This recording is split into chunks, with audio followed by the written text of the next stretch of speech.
Bismillahirrahmanirrahim. Mari ngaji bareng.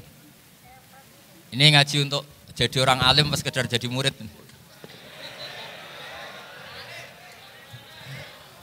Kalau untuk orang alim ya enggak usah suka uang dulu.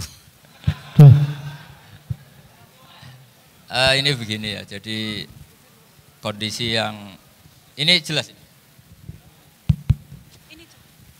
Kondisi yang jenengan alami ini mungkin banyak yang ngaji saya lewat YouTube, sehingga saya berharap konstruksi pikiran ini sama.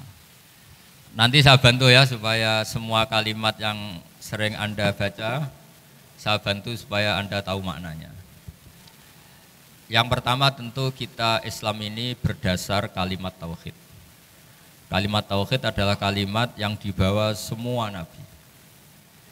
Lalu makna dari tauhid adalah mengakui tiada Tuhan selain apa? Allah, dan sesungguhnya Muhammad adalah Rasulullah SAW. Saya nggak biasa pengajian umum, tapi ini spesial karena saya ingin sujud di bumi ateis. Jadi sehingga dari awal saya ini sebetulnya tanpa dirayu sudah kepikiran. Dirayu lama sama Mas Eko ini, sudah ngerayu masih bilang nanti ada lelangan Gus ya. Tapi tadi katanya panitia hasil lelangnya sekitar 60 juta ya. Itu dibangunkan masjid, jangan untuk mes ya. Supaya saya ikut amal lah. Jadi begini ya. Perasaan saya juga seluruh ulama di dunia. Saya ulang lagi, perasaan saya juga seluruh ulama di dunia. Bahwa Islam masuk itu macam-macam sebabnya. Dulu kita tahu, kita sebagai warga Indonesia, Islam masuk itu ya dibawa orang yang agak kedonyan, ya kayak jenengan lah kira-kira gitu. Ya kayak mbak-mbak ini, ya agak-agak mata duitan gitu. Karena kita tahu rata-rata ahli sejarah mengatakan Islam di Indonesia dibawa kiai apa pedagang. Pedagang tuh nyari uang apa nyari dakwah kira-kira. Ya semoga Anda mirip-mirip seperti itu. Ya jadi nyari uang karena ada nurani Islam, sehingga tetap saja membawa Islam. Saya tidak tahu Islam Anda ala apa, tidak tahu. Pokoknya mau ngaji ya berarti Islam ala ahli sunnah apa? Wal jamaah. Jadi ini penting saya utarakan bahwa Islam itu agama yang mudah difahami, sehingga dibawa pedagang saja ya kasil gitu. Dibawa orang yang kedonyan kayak jenengan juga kasil gitu. Dibawa orang baik ya kasil, dibawa orang broken juga kasil. Ini penting saya utarakan karena saya ngaji di mana-mana bilang ciri utama kebenaran absolut adalah kebenaran yang bahkan orang nggak benar saja bisa bawa. Tapi bukan berarti saya dukung Anda tidak benar, kan sudah tidak benar dulu sebelum kenal saya. Tapi nggak apa-apa, nggak benarnya umat Islam insya Allah dimaafkan sama Allah Subhanahu wa Ta'ala. Ya asal tobat maksudnya. Nah, ini saya beri satu konstruksi pikiran yang saya sering utarakan di ngaji saya. Sampai sekarang saya coba saya tes, ini kan di kampus ya, di apa bacanya ini GIM apa ini? GIM University yang global leader apa in the world itu. Ini keren lah. Jadi acara ilmiah kita ditakdir di gedung apa? Kampus, gedung universitas di begini. Kalau 1 ditambah 1 2 itu namanya hakikat. Ciri utama hakikat adalah siapapun akan menerima. Saya sekarang tanya sama Anda, kira-kira 1 tambah 1 2 itu musuh Anda pun mengatakan 2 apa tidak? Ya. Pekerja Korea ya bilang 2, Rektor Al-Azhar juga bilang 2. Kamu yang sekarang sedang mungkin sebagian broken sama istri juga bilang 2. Istri kamu yang mangkal sama kamu juga bilang 2. Yang cemburu ya bilang 2, yang dicemburuin juga bilang 2. Karena begitu mudah kebenaran absolut diterima oleh siapa saja. Begitu juga eksistensi Allah sebagai Tuhan. Itu mudah diterima oleh siapa saja. Sehingga pembawanya tidak perlu seorang kiai atau gus atau mubalek atau ketua muin, tidak. Cukup karyawan pekerja Korea. Karena kebenaran absolut itu kebenaran yang mutlak. Siapa saja yang waras pasti ngakui. Kira-kira orang yang berpikir sehat pasti berpikir begini, ini yang diajarkan Quran. Bumi ini kadung wujud, sudah wujud kadung wujud, punya eksistensi. Mungkin enggak sesuatu yang wujud kemudian disebabkan oleh sesuatu yang nihilisme, yang tidak ada. Mungkin enggak? Enggak mungkin. Yang namanya penyebab itu harus sesuatu yang wujud. Di mana-mana penyebab itu harus punya eksistensi. Karena langit dan bumi ini kadung wujud, pasti penyebabnya adalah wujud. Karena wujud penyebab harus bersifat super. Lah bersifat super ini oleh ulama dikatakan wajibil wujud. Itu akal siapa saja akan nerima. Cuma kemudian setelah nerima itu orang macam-macam cara berpikir. Mungkin orang Jawa dulu bilang itu Sahyang Widi. Kalau orang sini mungkin bilang apa itu? Dewa atau apa ya? Enggak tahu saya itu. Karena itu yang teman sampean, enggak teman saya itu. Tapi yang jelas begini, ini konstruksi ini harus kita jaga. Nanti saya bacakan teks hadisnya. Kebenaran sejati ciri utamanya adalah ada absolutisme, ada kebenaran mutlak. Ciri utama kebenaran mutlak adalah diakui bahkan oleh siapa saja, termasuk oleh orang fasik. Orang fasik itu orang enggak benar. Misalnya ada imam masjid besar Istiqlal, ditanya 1 + 1 bilang apa? 2. Nanti kira-kira yang lonte juga bilang apa? 2. KPK juga bilang, koruptornya yang ditangkap 2. Nah, eksistensi Allah sebagai Tuhan ini kebenaran yang absolut. Maka agama ini juga boleh diterima oleh siapa saja, termasuk oleh orang fasik, orang enggak jelas. Ini penting saya utarakan karena sekarang marak kelompok yang mengatakan orang Islam kalau zina menjadi tidak muslim, orang Islam kalau korupsi menjadi tidak muslim. Salah sedikit tahlilan jadi kafir, percaya wasilah jadi itu tidak benar seperti itu. Karena kebenaran eksistensi itu kebenaran yang nggak bisa diganggu gugat. Seperti Anda ini kan warga Indonesia, KPK ya warga Indonesia, koruptornya juga warga. Apa setelah dia korupsi lalu tidak warga Indonesia? Tetap warga. Orang yang meyakini kalimat tauhid setelah dia salah apa terus tidak yakin tauhid? Kan tetap ya. Maka dia tetap Islam. Ini penting saya utarakan. Kalau seorang warga Indonesia yang koruptor, yang macam-macam saja tetap warga Indonesia, padahal banyak kesalahan. Karena status warga Indonesia adalah status yang permanen. Begitu juga status Muslim adalah permanen bagi siapa saja yang melafadzkan La ilaha illallah Muhammadur Rasulullah. Kita tidak bisa mengkafir-kafir mereka. Itu juga yang sering dipesankan dan jadi ciri khas ulama ahli sunnah wal jamaah, tidak mengkafirkan orang Islam meskipun melakukan dosa besar. Soal dia salah nanti masuk neraka ya silakan saja, saya ada ikut, paham ya? Sampai bisa mencoba. Tapi tetap saja dia muslim. Analoginya tadi. Analoginya gampang sekali tadi. Orang Indonesia yang salah itu tidak akan merubah statusnya sebagai warga Indonesia. Karena ya memang dia berstatus warga Indonesia.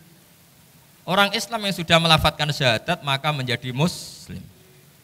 Saya di mana-mana berkampanye, berfatwa. Orang kafir yang 70 tahun kafir, sekali melafadzkan kalimat tauhid itu menjadi muslim apa tetap kafir? Muslim. Masa kita yang Islam terus, yang kalimat tahlil la ilaha illallah kemudian menjadi kafir karena kalimat itu? Itu faham aneh apa aneh? Wong yang kafir saja menjadi muslim karena kalimat tauhid, yang Islam menjadi kafir juga karena kalimat. Ini ngajak apa-apaan? Ya ngajak goblok-goblokan kira-kira kan gitu. Ini penting saya utarakan karena ini penting. Nah, setelah kamu yakin tauhid, ciri utama tauhid itu apa? Menstatuskan sesuatu sebagaimana hakikatnya. Misalnya bumi Korea, ini statusnya tetap buminya Allah. Maka dari awal saya husnudzon sekali sama Allah Subhanahu wa taala bahwa suatu saat di bumi mana saja itu ada tahlil. Enggak ngira kan ada ateis di sini, bumi ateis kemudian ada tahlil, ada sakduna, ada macam-macam. Karena kita ketika sholat, makanya saya tadi janji akan memaknai kalimat-kalimat yang sering Anda baca ketika sholat. Di sholat saat ada itidal ngendikan apa? Rabbana lakal hamdu, ayo dibaca, mil'us samawati wa mil'ul ardi wa mil'u ma syi'ta min syai'im ba'du. Sama nani secara tradisi pesantren, Rabbana do pangeran kita, laka iku kaduwe panjenengan alhamdulillah segala puji. Engkau punya segala puji. Mil'us samawati, yang pujian itu memenuhi langit.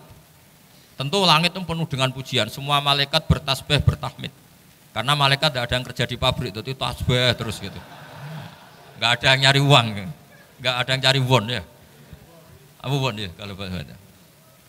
Kalau di sini nggak kiainya aja nyari uang. Terusannya apa? Wamilul ardi, dan pujian itu memenuhi bumi. Korea termasuk bumi Allah apa enggak? Jadi saya sudah menduga suatu saat Korea itu ya penuh dengan pujian. Dan ini betul. Siapa yang ngira kalau di bumi Korea ada yang hafal lagu Sakduna itu? Itu lagu kesayangan guru kita semua, Ki Haji Maimun Zubair. Enggak ada yang ngira. Siapa yang ngira kalau di sini ada ngaji seperti ini? Di Rusia juga sama. Uni Soviet itu negara ateis. Tapi lama-lama pecah karena glasnost itu dan perestorika itu. Kemudian menjadi pecahan-pecahan negara muslim. Ada Uzbekistan, Tajikistan, Ceknya, semuanya menjadi negara apa? Muslim. Karena dari awal lakal hamdu mil'us samawati wa mil'ul ardi. Dan pujian itu pasti memenuhi langit, juga memenuhi bumi. Kalau Anda baca itu di Indonesia mungkin wajar, di Indonesia banyak acara-acara seperti ini. Tapi kalau di Korea ternyata benar. Dan Anda ini kalian semua termasuk pembuktian benarnya wa mil'ul ardi. Keren kan sampean?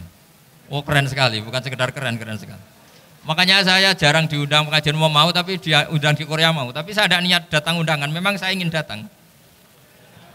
Jadi ya karena itu. Ini bentuk penghormatan saya. Bentuk penghormatan saya bahwa pada akhirnya benar-benar lakal hamdu mil'us samawati wa mil'ul ardi.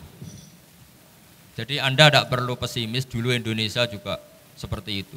Banyak Buddha, Hindu, semacam ateisme. Kemudian berkatnya para ulama sekarang jadi negara yang mayoritas Muslim. Korea, barokahnya orang-orang kedonyan seperti ini banyak Islam itu.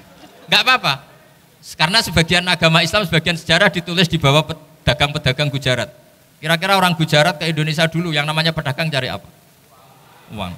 Tapi namanya orang Islam, hatinya tetap adanya tauhid. Nyari uang ya tetap sambil dakwah. Kalau yang ke Korea langsung kiai mungkin tidak seramai ini Islam. Karena kalau kiai datang langsung dicurigai jadi misionaris, jadi ribet malah. Tapi kalau sampean nggak ada yang curiga, namanya pekerja saja nyari uang. Dan itu memang fakta. Cuma kadang ya sadar terus ya bagus lah seperti itu. Nggak apa-apa. Maksud saya ini saya memberi support, memberi tasjek bahwa Allah itu luar biasa. Jadi kalau ingin menyebarkan agamanya macam-macam. Kadang kiai tidak bisa mengislamkan orang, itu anak-anak mahasiswa pacaran, itu banyak yang pacarnya itu masuk Islam. Tapi sampean jangan bilang pacaran halal, ya tidak pernah halal. Tapi Allah kalau menghendaki memberi hidayah itu jalannya macam-macam. Ada yang lewat kerja, coba yang bayangkan ada tahlilan di Korea itu semua kiai tidak pernah bayangkan. Tapi setelah banyak pekerja di sini, kemudian mereka insaf atau sedang insaf, tidak tahu ini. Sampai kapan insafnya juga tidak tahu. Tapi yang jelas ini hebat. Ini apa? Hebat. Tahu-tahu ya seperti ini. Makanya iman saja Rabbana lakal hamdu mil'us samawati wa mil'ul ardi. Masih ditambahi wa mil'u ma syi'ta min syai'in ba'du. Karena Allah itu zat yang tidak terperikan, zat yang tidak terbatasi. Maka pujian di langit dan bumi ini masih kurang. Masih ada apa saja yang nanti akan dipenuhi oleh pujian kepada Allah Subhanahu wa ta'ala. Wa mil'u ma syi'ta min syai'in ba'du. Dan pujian kepada Engkau ya Allah akan memenuhi semua ruangan yang Engkau kehendaki. Mungkin suatu saat negara-negara yang sekarang yang paling minim Islam itu di Amerika Selatan, kayak di Argentina dan sebagainya. Itu nanti suatu saat juga penuh dengan pujian, karena tetap Rabbana lakal hamdu mil'us samawati wa mil'ul ardi wa mil'u ma syi'ta min syai'in ba'du. Saya di Jogja setiap akhir ngaji saya ajarin wiridan. Mungkin wiridan ini tidak asing bagi jenengan karena sering saya baca. Subhanallah wa bihamdihi adada khalqihi wa ridho nafsihi wa zinata arsyihi wa midada kalimat. Bahwa kita memuji Allah itu adada khalqi, sesuai jumlah makhluk Allah. Semua makhluk Allah meskipun kelihatannya mengecewakan, ini semuanya memuji sama Allah Subhanahu wa taala. Meskipun kadang kita kecewa, kadang kita tidak cocok. Coba barokahnya Anda ini agak-agak kecewa gitu dengan Indonesia karena nggak menyediakan lapangan kerja untuk Anda. Tapi ya nggak kecewa-kecewa amat ya, agak-agak saja. Karena Anda tetap semua mencintai Indonesia. Gara-gara agak-agak kecewa cari negara lain. Akhirnya di Korea, ada yang di Jerman, ada di Inggris. Tapi bawaan pernah ngaji di musola, Islam ini ke bawah. Sehingga karena Islam ini ke bawah, tahu-tahu ada komunitas yang memikirkan Islam. Umumnya orang mikir Islam itu ya bikin masjid. Kalau di Korea unik, nyewa apa? Nyewa gedung untuk masjid. Itu kalau diceritakan di Indonesia aneh. Ini masjid sewaan. Masjid. Tapi kalau di sini lazim karena kalau beli mahal ya cukup sewa. Saya tidak tahu kalau dalam terminologi agama tempat Anda sujud ini nanti jadi saksi di akhirat. Itu yang permanen apa yang sewaan tidak tahu. Jadi nanti bumi ini tanya, ya saya ya Allah pernah dipakai sujud, tapi setelah 1 tahun nggak kuat menambah lagi. Makanya saya dukung tadi yang ada gerakan masjid apa. Sebenarnya permanen nggak permanen itu tetap bagus, ada usah memaksakan. Yang jelas saya sudah ikut nyumbang lelang tadi, dan saya berharap uang itu benar-benar untuk masjid. Kalau untuk takmirnya juga nggak apa-apa, yang penting untuk menghidupi masjid. Saya juga termasuk kiai yang nggak suka kalau hukum itu terlalu fanatik. Misalnya uang ini untuk masjid, kemudian imamnya diterlantarkan. Karena alasannya ini untuk masjid. Imam kan nggak masjid. Nah ini kalau imamnya nggak diservis, kemudian mutung terus pulang ke Indonesia. Ini jadi masalah. Tapi saya juga agak suka kalau ada negara gitu. Betul-betul saya tidak suka. Yang imamnya itu terlalu diservis. Ini buruk sekali kan. Pernah ada anekdot, ini anekdot tapi nyata. Ada negara yang sangat sehat, Islamnya sangat sehat. Itu imamnya 1 bulan tuh digaji 70 juta. Kira-kira 70 juta dibagi 1 hari berapa? 5 sholat ya? 5 kali 30 berapa? Kira-kira saja. 150. Berarti per sholat dapat berapa ya? Kira-kira. Kan biasa potong gaji kalau berapa kira-kira? Singkat cerita, si kiai dari luar negeri tadi cerita apa Indonesia? Kiainya miskin-miskin, datang ke masjid kan kadang pakai ontel, adzan sendiri, qomat sendiri, sholat sendiri kadang. Itu nasib orang-orang Sragen dan Salatiga sebagian. Itu yang lapor karena mereka gitu. Kalau Rembang insya Allah enggak. Tapi ada semuanya Salatiga, sebagian begitu. Itu yang cerita kiainya, bukan hoax, memang kiainya cerita. Nasib kiai di Salatiga Gus katanya gitu. Itu digojlok, tapi tetap sholat. Sehingga cerita orang tadi cerita, imamnya di sana naiknya Mercy, muadzinnya pakai BMW. Itu tetangga sebelah Indonesia banyak yang fasilitas imam seperti itu. Karena gajinya sampai 70 juta. Setelah dia cerita bangga karena negaranya mengapresiasi imam sholat, sama Kiai Indonesia dia omongin gini, makanya kamu sholat terus, takut potong gaji ya. Gitu. Itu kagetnya bukan main dia. Dikira itu satu sifat kelebihan negaranya, ternyata buruk sekali karena imam sholat karena takut potongan gaji. Akhirnya Kiai Indonesia bangga, alhamdulillah kita sholat tanpa gaji dan tetap sholat. Keren mana yang digaji sama Anda? Ini yang di atas ini banyak calon imam. Nggak keren mana imam yang digaji sama Anda? Keren yang enggak. Tapi kalau pertanyaannya dibalik, keren mana jamaah yang peduli imamnya sama yang enggak peduli?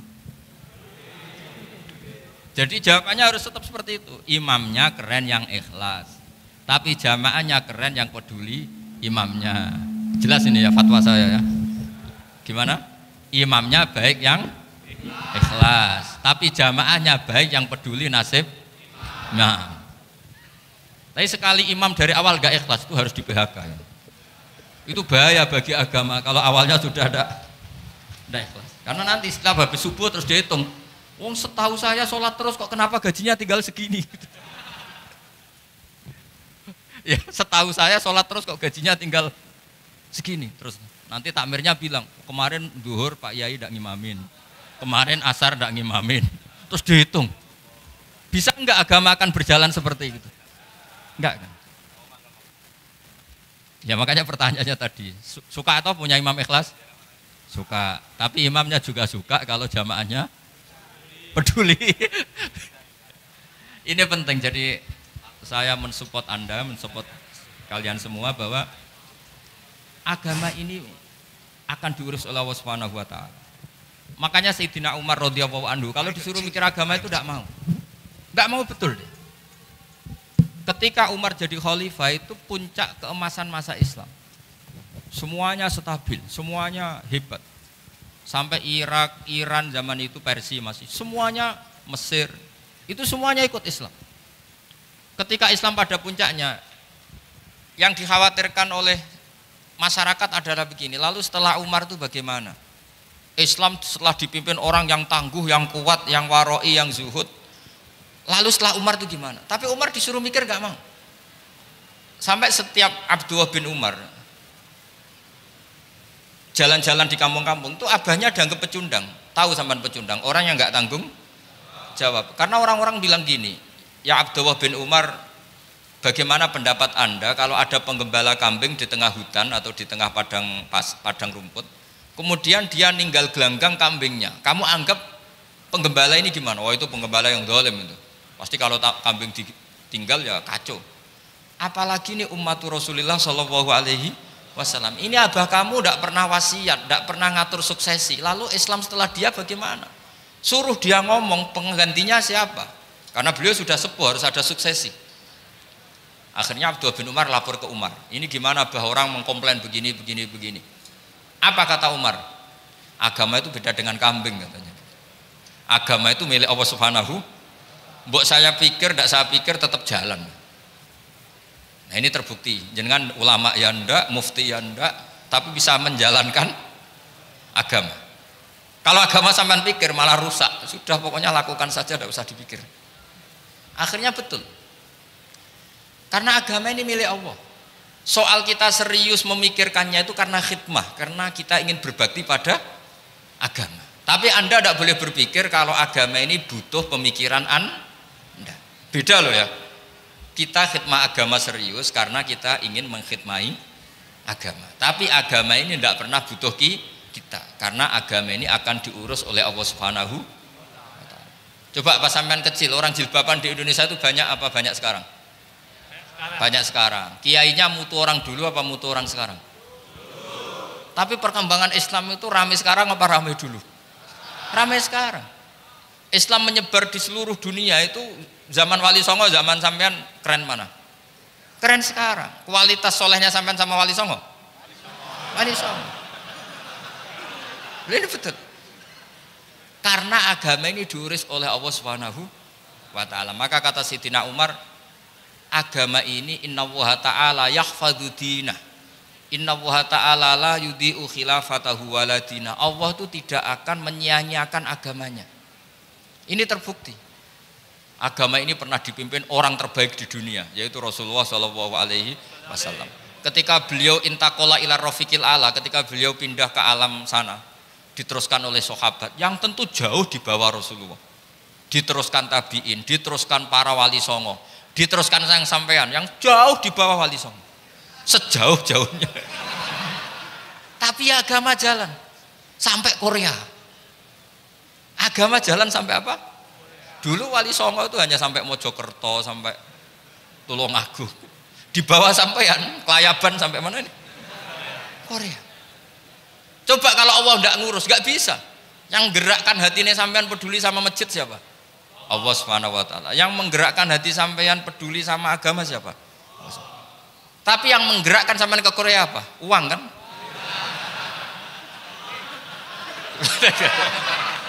Enggak apa-apa, jujur saja, jujur ya, santai aja. Ini bagian dari keramatnya jenengan. Niatnya agak bener tapi dibenerin Allah di sini. Dari awal niatnya kan uang gitu. Tapi setelah di Korea dibenerin Allah. Mbok ingat agama gitu. Keren kan? Makanya yang syukur sama Allah Subhanahu wa taala. Yang bisa hanya Allah taala. Makanya dalam dunia kiai selalu baca apa? Alhamdulillah alladzi hadana lihada wa ma kunna linahtadiya laula an hadana Allah. Alhamdulillah kita diberi hidayat seperti ini. Kalau tidak Allah tidak bisa. Sudah mata duitan, kadang istri ngomel, mertua tidak percaya. Sudah setengah-setengah broken gini saya tidak tahu sampai ke Korea itu karena broken pas saking sayangnya keluarga. Potensinya hanya dua. Dibela-belain kerja demi keluarga atau agak broken maka ke sini. Tapi apapun potensi itu tetap baik, itu takdir sudah, itu takdir tidak usah dibicarakan. Semua itu apa? Karena orang kalau sedang rukun ya tidak mau tukaran, kalau sedang tukaran ya tidak mau rukun. Itu sudah semuanya takdir. Kata bapak saya dulu kalau ada orang mau jualan tanah, Pak Yai tanah saya mau saya jual. Ini gimana padahal ini tanah warisan. Kata bapak, nak waya adol ya adol. Memang ini saatnya jual ya jual saja. Nanti kalau kaya saatnya beli ya beli saja. Karena kalau sudah saatnya jual mau beli nggak mungkin kan? Mau memang saatnya jual. Kalau sudah kaya kan nggak mungkin jual tanah. Saatnya beli. Maka semoga masalah di keluarga sampean ya masalah musiman. Maksudnya yang tukarannya ini musiman, yang rukunnya permanen. Jangan tukarannya permanen, rukunnya musiman. Setelah melihat yang lebih cantik, katut babon, nggak tahu saya nggak tahu. Nah ini semoga katut masjid ini bagian dari kafaroh sampean itu. Jadi kafaroh kesalahan-kesalahan di sampean. Ini penting saya utarakan karena agama itu beda. Agama ini diurus oleh Allah Subhanahu. Jadi kita mengerahkan pemikiran itu bukan karena kita akan menyelamatkan agama ini, tidak. Agama ini diselamatkan oleh Allah Subhanahu wa taala. Coba kayak apa Uni Soviet kuatnya itu. Mengkooptasi supaya orang semuanya ateis, semuanya komunis. Itu 100 tahun Uni Soviet begitu. Tapi orang-orang Uzbek, Ceknya, Tajikistan tetap ngajari anak-anaknya tauhid. Itu ada yang cerita itu sampai mengajarkan tauhid itu di bawah tanah, di basement. Tapi Allah menghendaki Rusia itu Uni Soviet jatuh. Ketika jatuh, negara-negara ini langsung menjadi negara Islam, yaitu Uzbek, Tajikistan, Ceknya. Mungkin enggak mereka langsung menjadi negara Islam, andai kan saat menjadi Uni Soviet benar-benar menjadi ateis. Enggak mungkin kan? Karena saat dikooptasi Uni Soviet, akidah mereka tetap tauhid, cuma enggak berani muncul. Artinya apa? Uni Soviet enggak bisa menghabisi Islam. Kurang kerennya Uni Soviet zaman itu. Bisa enggak menghabisi Islam? Enggak bisa. Donald Trump dulu termasuk Islamfobia, tapi setelah dia anti-Islam malah orang Amerika demo supaya memperhatikan Islam. Enggak bisa. Makanya Korea pun enggak bisa menghabisi Islam. Kalau sampean menghabisi Islam sendiri bisa. Karena terus enggak mau sholat, enggak mau zakat itu sampai, tapi sampean toh yang Islamnya habis, Islam tetap baik-baik saja. Makanya ini penting saya utarakan supaya kamu pede bahwa agama ini pernah dibawa orang yang pedagang. Ya soal ada sebagian pendakwah yang ikhlas ya banyak, tapi sejarah yang gampang kita lihat adalah Islam itu dibawa oleh apa? Pedagang Gujarat, pedagang India. Enggak apa-apa, sejarah itu meskipun sebagian menentang enggak apa-apa, tapi sejarah itu tetap ada. Pasti sebagiannya memang seperti itu. Dan itu enggak masalah. Saya ulang lagi, itu enggak masalah. Coba dulu pemain bola kalau di Inggris itu kalau mau sholat susahnya bukan main. Apalagi kalau mau puasa. Kalau di sini kerja puasa katanya mati lu kalau apa? Puasa. Kalau mau sholat katanya dicari mana ini berhalanya kok. Kata orang-orang ateis kan gitu, dicarikan patungnya. Kali ini sholat kok gak ada patungnya, ini gimana ini? Ya ngalamin gitu. Tapi Allah Maha Kuasa. Banyak investor mana itu Dubai atau Qatar yang tertarik investasi di dunia bola. Kayak Sulaiman Al-Fahim akhirnya beli Manchester City. Itu sekarang pelatihnya negara orang sholat gak berani, bahkan di tengah stadion dibangunkan masjid. Kalau sampean daftar jadi muadzin bisa. Apa nyanyi sakduna di sana juga bisa. Dulu Aljazair bencinya bukan main. Apa Perancis sama orang Islam itu bencinya bukan main. Barokahnya Zidane pemain bola dan juara dunia, terus Zidane turunan Aljazair. Akhirnya orang Perancis itu mencintai Islam, itu barokahnya sepak bola. Allah punya sekian cara untuk mengenalkan Islam. Di Prancis dikenalkan lewat pemain sepak bola. Nah di Korea ini yang agak unik, dikenalkan lewat pecinta won. Saya jamin ini tidak apa-apa, sudah tidak apa-apa, sudah aman, pokoknya aman. Tak jamin aman. Pokoknya alhamdulillahilladzi hadana lihada wa ma kunna linahtadiya laula an hadana. Karena agama ini dibawa oleh Allah Subhanahu wa taala, yang menjaga juga Allah Subhanahu wa taala. Sama tidak usah khawatir. Kalau ada kelompok tertentu yang mengkhawatirkan Islam, sekarang Islam bahaya gini-gini, itu kurang rojak, itu kurang optimis itu. Harapannya sama Allah tipis, harus ngaji lagi. Agama ini limangka nayarjuwa hawal yaumal akhir. Agama ini bagi yang terus-menerus berpengharapan kepada Allah Subhanahu wa ta'ala. Agama ini limangkana yarjuwaha, coba bahasa Arabnya roja yarju rojaan, maknanya harapan. Jadi agama ini bagi yang selalu berpengharapan, bukan yang pesimis, bukan yang hati kecil, apalagi yang tukang putus asa. Coba agama ini begitu luar biasa, dibawa orang yang macam-macam. Tadi di Perancis dibawa oleh pemain apa? Bola. Ada masjid di Inggris itu ya dibawa mahasiswa-mahasiswa itu yang dulu sebagian yang nggak pernah ngaji, setelah di Inggris bikin komunitas pengajian. Di Korea dibawa tadi pecinta apa? Tapi lama-lama cinta Tuhan. Karena ya memang sebenarnya sudah cinta Tuhan. Cuma ya cara cinta ini nunggu punya uang Ya sudah, alhamdulillah seperti ini sudah luar biasa sudah. Insya Allah diterima oleh Allah Subhanahu wa Ta'ala. Saya selalu berharap semoga ini tetap satu bukti bahwa Allah itu harus kita sembah di mana-mana. Karena tadi Allah akan selalu Rabbana lakal hamdu mil'us samawati wa mil'ul ardi wa mil'u ma syi'ta min syai'in ba'du. Bahwa pujian kepada Allah akan selalu memenuhi langit dan memenuhi bumi. Bumi Korea termasuk buminya Allah. Makanya pegangan yang saya minta sama pengurus untuk di-share adalah Dawai Rasulullah SAW. Mungkin nanti panitia harus mengeser itu. Ini Musnad Ahmad, riwayat dari Imam Ahmad. Al-Bilad Biladullah. Sudah punya? Nanti di-share ya yang itu. Al-Biladu Biladullah, bahwa negara hakikatnya adalah negara Allah. Wal ibad ibadullah, semua hamba hakikatnya adalah hamba. Di hadis itu fahaitsuma asabta khairan faakim. Kapan saja kamu menemukan kebaikan di tempat Anda berdomisili, faakim, kamu tidak apa-apa di situ. Kamu di sini dapat uang, dapat masjid, dapat sewa masjid, tidak tahu sewa apa permanen, pokoknya itu bagus gitu aja. Buminya dirayu, bumi meskipun ini enggak permanen, tapi tetap jadi saksi loh ya.